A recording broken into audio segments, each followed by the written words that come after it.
Starting off again saying, Barakatah Yahweh Shem Yahweh Shai. Barakatah Yahweh Shem Yahweh Shai. The water Yahweh Shem Yahweh Shai, man. Shalom to all you sincere brothers of the hopeful elect. Anyways, man, this video right here, I'm just going to go into a certain point. I'll make a point, and, that's that. And basically, man, the thing that it's really like an amazing thing to see when it comes to this truth, man. Like the scripture said, what? I'm going to quote a scripture. It says, many are called, but few are chosen. That's what the scripture said, right? So with that being said, yeah, you're going to have a lot of brothers that's going to wake up to this truth. Like I said, back when I came in the early 90s, that was like a big influx of brothers coming into the truth. It was a big awakening at that time. All kind of guys came in. Back in One West, and even after the split with One West House, even in the House of David days, there was a lot of guys, new guys still coming in, right? A lot of guys. And then, of course, even going further into the future of the current days, like 2008, 2007, 2008, 2009, the early stages of when the Great Millstone first started, was established, I would say, right? When a lot of the brothers, you brothers and Great Millstones, going back to the original brothers that was there, the elders who are now like the elders of these camps in GMS, right? Even the elders now, brothers like, let's say, the elder Mawatazak out in his men, the elder Mawatazak, the elder Barak, and the elder Mike Allen in LA, the elder Adama Amwaz in Boston, out here in Dallas, the elder Yashawamba, elder Ariala, right?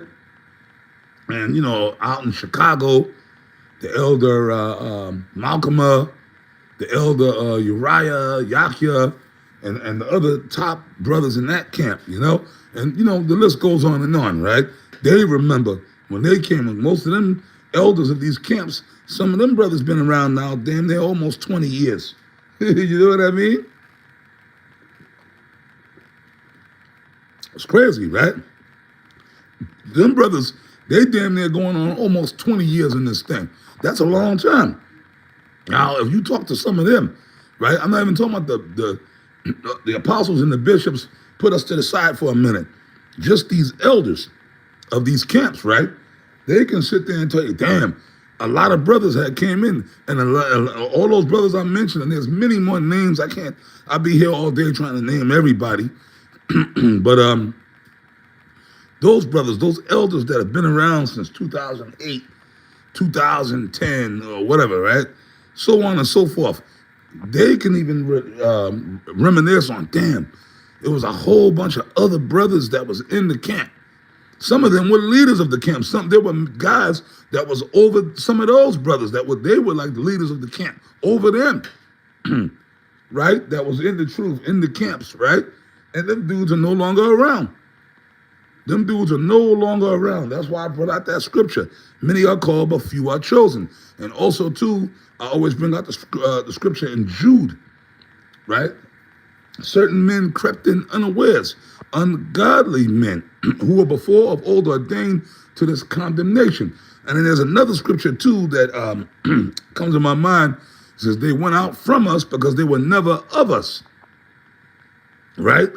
So basically, like, sometimes there'd be moments, like myself personally, there were moments where I'd be like, damn, you feel like a little bad. Because some of these guys, we like these guys. We broke bread with some of these guys. You know what I mean? We were brothers, right, at one point. Myself, using myself as an example, going back to, I go all the way back to the original school, One West. There were plenty of guys back then that I was cool as fuck with, man. Hung out with these brothers. I've been to their homes. They've been to my home. I knew their wives, their family. They knew my family. We were tight with these brothers. We were brothers at one time. But these dudes fell off from the truth. What do the scriptures say? Whoso taketh hold on the plow and looketh back is not fit for the kingdom. Yahweh Shai said that, right? And the scriptures also say what? You put Yahweh Shai to an open shame. Because remember, when you come in this truth, right? When you come in this truth, you announce to the world that you are Israelite. You out there on the camp. People see you.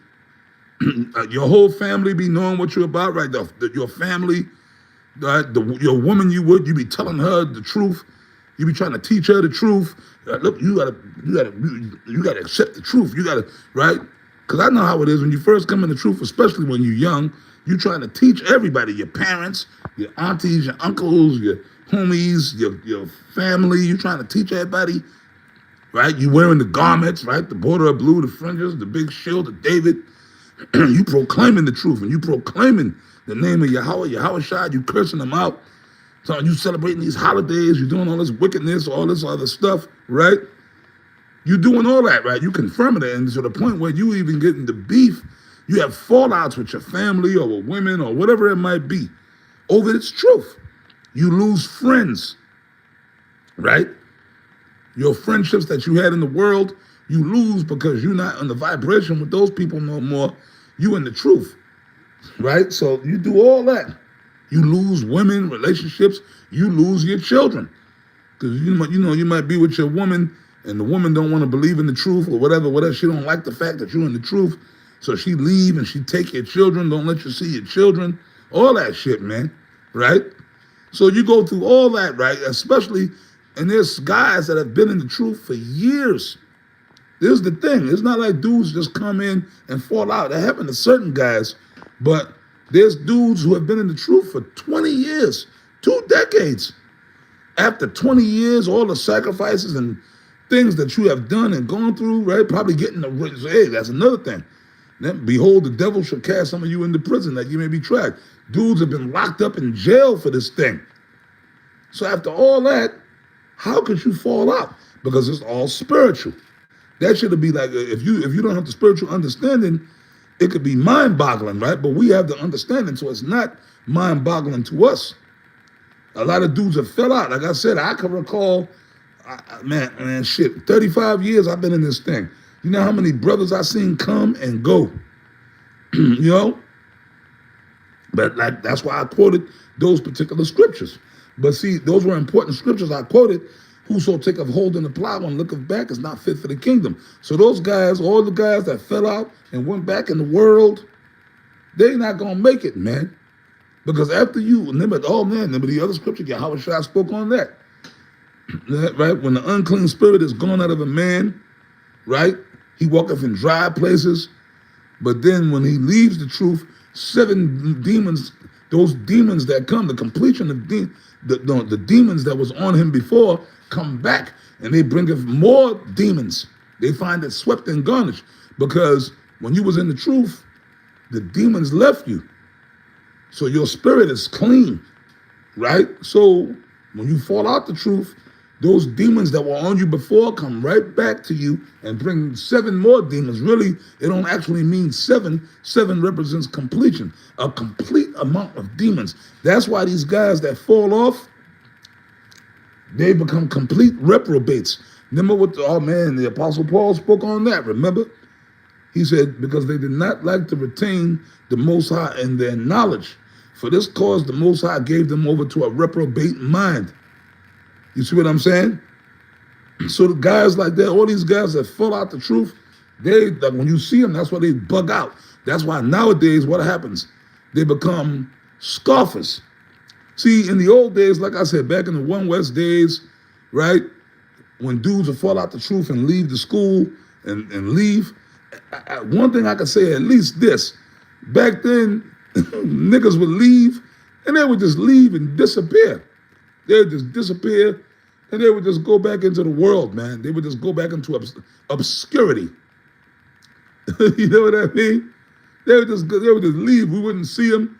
Like every once in a while, you might be on the subway and you might run, oh shit, I saw that brother, so-and-so. And when you saw it, they look bugged out.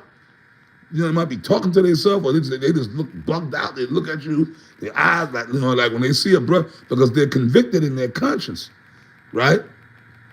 But they didn't come around and scoff. They wouldn't come down to the camp and stand in front of the camp and stay. They would just disappear. That was the one cool thing about back then. When niggas fell off or fell out the truth, at least they would just go. They would call themselves trying to fit back into the world, but you're never able to fit back into the world, man. Because you put your house shot, because then all the people, your family, and everybody that knew you, they knew, oh, wait a minute, man, yo, wait a minute, yo, wasn't you down with them Israelites, man? Nah, man, for years, man, look, for 20 years, you was talking all that Israelite stuff. Then when you were yelling, cursing us out, telling us we gonna die, and blah, blah, blah, they mock you. The scriptures say that. The people in the world, they don't embrace you back with open arms, they mock you, which really they're mocking the gospel of Yahushua. You see what I'm saying? Because then you look like a fool, but then you put shame upon the name of Yahushua, right? Because you was confirming that you down with Yahushua, but then no, man, that was wrong. I was going off. That was a cult. I was in a cult. And then you start speaking evil of the word of the Lord. Like case in point, my man Alizé, remember he was the leader of this big the organization, Sakari. Then he pretty much told them guys, nah, I ain't with y'all no more. He said it. We got it on film. He said, nah, I ain't done with that. I still believe in their ideology. He told Adam 22, whatever the fuck, he wanted to get down with that podcast. He said, I still believe in the ideology, but I'm not a part of the community anymore. So he straight up said, I'm not down with them Israelite niggas no more. I still, which is an oxymoron, I still believe what they saying. I mean, not so many words, that's what he's saying. He still believes out of his mouth. He still believes in the truth, so to speak, but he ain't with them, the Israelite dudes. I don't fuck with them no more, but I still kind of believe in what they're saying. That right there is a contradiction and very disingenuous. Then you got these Genesis dudes, Deacon Hashit, right? They teaching that the other nations could be saved. Esau and the nations could be saved. See? So now they should just go and get down with GOCC. They should just go link up with GOC, because that's pretty much what GOCC is teaching. You see? So these dudes have proven that they're nothing but hypocrites, man. Like it says in Timothy's, right? In the latter times, many shall depart from the faith, giving heed to seducing spirits and doctrines of devils. So you tell me the prophecies ain't taking place, bro. Yes, they are. In full strength, the prophecies are taking place. You seeing it. And by the way, these dudes like that, they're not in the truth. Real talk, I don't think a lot of them were ever really in the truth. They were just using this thing as a way for fame and fortune, trying to use the truth to get clout, because that's the only place where they felt they could have became, because in the world, they were failed rappers, they couldn't get put on their own in the world, so they said, let me get down with a so-called organization to get some type of internet clout or fame. Let me use the Israelite thing to get kind of famous, because the Israelites are famous. Everybody knows about the Israelites. So I said, let me get down with them Israelite dudes, and I could become famous. So that's the worst thing about now. Niggas will fall out the truth. Really, they don't believe in this thing, right? But they will just try to hang around and use it as like a cloak to fame and fortune, and then become scoffers or just be niggas, reprobate niggas. You see what I mean? In my day, when niggas fell out the truth, they just left and disappeared and just went back in the world. But the Lord is revealing these niggas, man. All the scoffing, that shit don't work no more. The scriptures say, time and chance happen to every man. They had the scoffers and all that scoffing. Y'all had your time. Now that time is over. Now we're in the time of action. The Lord is producing action. The prophecies, man. You dig? See? But for you brothers, man, you sincere brothers, stay firm in this thing, man. Pray to the Lord, man, to increase your faith. None of us want to fall in that category of putting the Lord to an open shame. You know what I'm saying? Because, hey, man, the Lord going to bring heavy judgments down on these dudes. That's the book of Ezekiel 9:4. See what I mean? But with that, I'm going to wrap it up. Lord willing, I'll come back with another video later on. Abaratazah. I say shalom to you sincere brothers of the hopeful elect. And I say Barak Kol Akim, Kazakrakah Kol Akim. All you brothers that's going through things right now, Kazakrakah, man, Aita, Damyad. Okay, man? Much love to you, brothers. Stay strong, man. We praying for all you brothers that's going through stuff, man. All right? Shalom.